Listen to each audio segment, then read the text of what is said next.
Do you know mermaids are actually biblical? I will explain what one of the most important missing books from the Bible says about mermaids, and why throughout history there have been countless sightings of what is believed to be a mythical creature known as the mermaid. These creatures have been documented in several ancient cultures, with each culture labeling the beings with different names.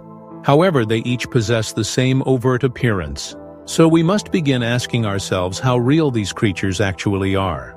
And when we do, we can find the answer, because there is a secret missing book that's a part of the Bible that speaks about mermaids and who they actually are. Let me explain. There were 2,000-year-old biblical scrolls found in a cave in Qumran, and these scrolls are known as the Dead Sea Scrolls. These ancient scrolls contain the biblical text we know of today, including the book of Genesis and the book of Isaiah, to name a few. However, there was one book that was completely hidden from the Bible for decades. This book is known as the Book of Enoch. This book adds on to the topics the Holy Bible doesn't go into depth with, such as the biblical creatures, even creatures such as mermaids, which I'll be talking about in this video. Also, Enoch himself is Noah's great-grandfather. So this book is a huge part of the Bible, and the Bible is actually missing this book.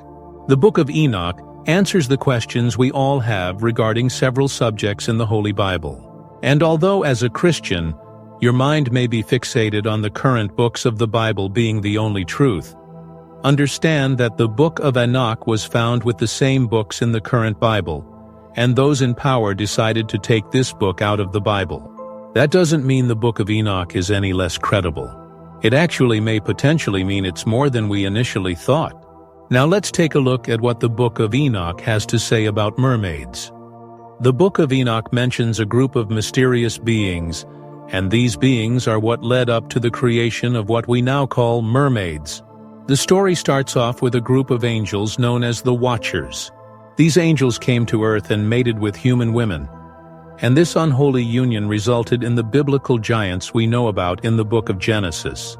However, the Watchers, the Nephilim, and the women that mated with the Watchers all paid a price for this unholy union.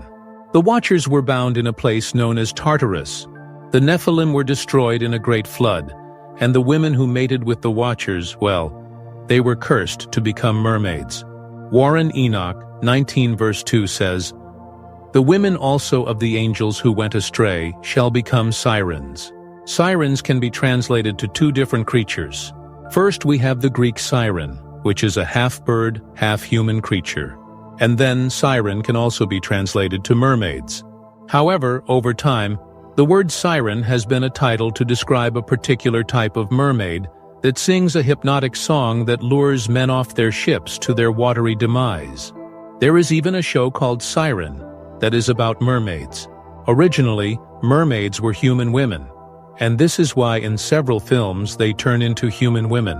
It is because that is their original form, although they can't turn back into humans since they are cursed. And they're not anywhere near as beautiful as they're portrayed according to first-hand accounts with these creatures. When we dive deeper into the Bible, we can see that this verse is referring to mermaids.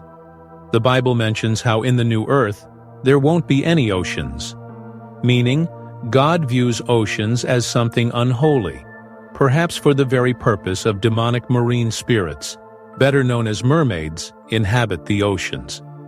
Revelation 21 verse 1 says, "Then I saw a new heaven and a new earth, for the first heaven and the first earth had passed away, and there was no longer any sea."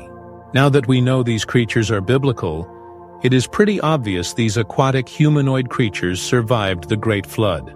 Their natural habitat is water, so that would explain why there are still so many sightings till this day. The first-hand accounts of these creatures prove that these beings are demonic, to say the least.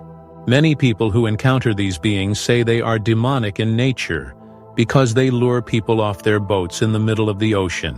However, they apparently don't only inhabit the oceans, they inhabit other bodies of water as well, such as lakes and rivers.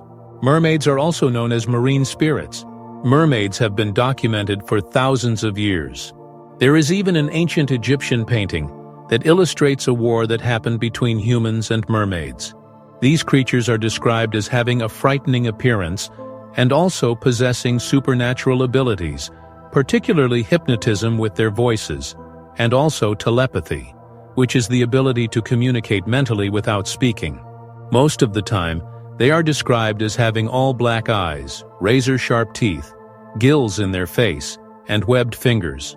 These creatures spark the folklore surrounding the swamp monsters. Now let's take a look at some of my favorite first-hand accounts regarding these beings.